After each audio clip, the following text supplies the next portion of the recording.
అందరికీ నమస్కారం. నేను మీ చిలకమర్తి ప్రభాకర చక్రవర్తి శర్మ. అందరికీ ముందుగా సంక్రాంతి శుభాకాంక్షలు. మనకి సంక్రాంతి పెద్ద పండగ. విశేషించి సంక్రాంతి 3 రోజుల పండగగా మనకి శాస్త్రాలు తెలియజేశాయి.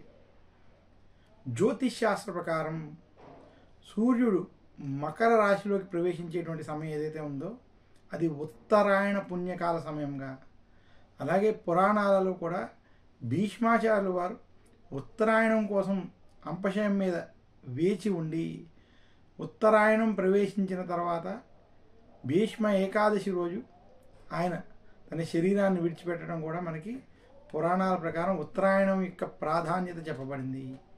ఇంతటి విశేషం ఉన్నటువంటి ఈ ఉత్తరాయణ పుణ్యకాల సమయం, అందులోనూ మకర సంక్రాంతిలో మొట్టమొదటి పండగ ఏదైతే ఉన్నదో అది భోగి పండగ. మన యొక్క శాస్త్రాల ప్రకారం భోగి పండగ రోజు ఇంద్రుణ్ణి తలుచుకోవాలి అని శాస్త్రాలు తెలియజేశాయి. ఈరోజు ఇంద్రుణ్ణి తలుచుకోవడం, ఇంద్రుణ్ణి ప్రార్థించడం, ఇంద్రుడికి దేవతలకి అర్ఘ్యం వంటివి, తర్పణాలు వంటివి వదిలిపెట్టడం చాలా విశేషం.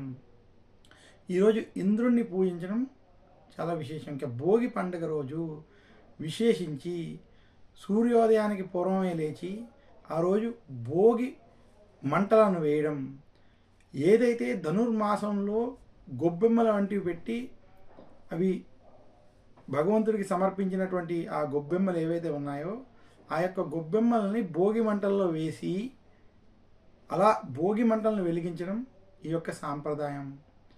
అలాగే విశేషించి ఈరోజు భోగి మంటలు వెలిగించిన తర్వాత అందులోనూ గోమయంతో చేసినటువంటి వాటితో చేసినటువంటి ఆ వెలిగించినటువంటి భోగి మంటలని ఆ యొక్క మంటల్లో ఇంద్రాది దేవతలను స్మరించుకుని వారికి నమస్కరించుకోవడం, అలాగే అక్కడ ఉన్నటువంటి విభూతిని ప్రసాదంగా స్వీకరించి తీసుకోవడం వంటివి చేయడం చాలా విశేషం. ఇంకా భోగి పండగ రోజు విశేషించి ఈరోజు సూర్య ఆరాధన వంటివి చేయడం, ఆదిత్య హృదయం వంటివి పారాయణం చేసుకోవడం చాలా మంచిది.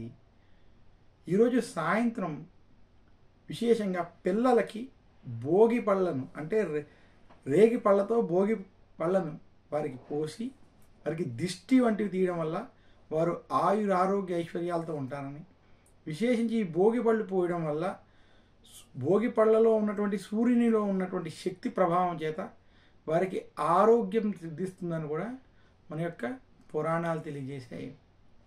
ఈ రకంగా ఎవరైతే భోగి రోజు విశేషించి భోగి పండుగను ఆచరిస్తారో వారికి విశేషంగా ఆరోగ్య ఐశ్వర్యాలు కలుగుతాయని శాస్త్రాలు తెలియజేశాయి.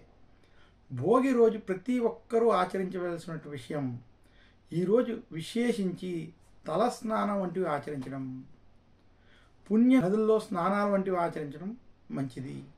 ఇదే కాకుండా ఈరోజు సూర్యారాధన వంటివి చేయడం, ఇంద్రుణ్ణి దేవతల్ని ఆరాధించడం వల్ల విశేషమైనటువంటి పుణ్యఫలం కలుగుతుందని, సాయంత్ర సమయంలో లక్ష్మీదేవిని కూడా పూజించడం కొన్ని ప్రాంతాలలో సాంప్రదాయంగా ఉంది.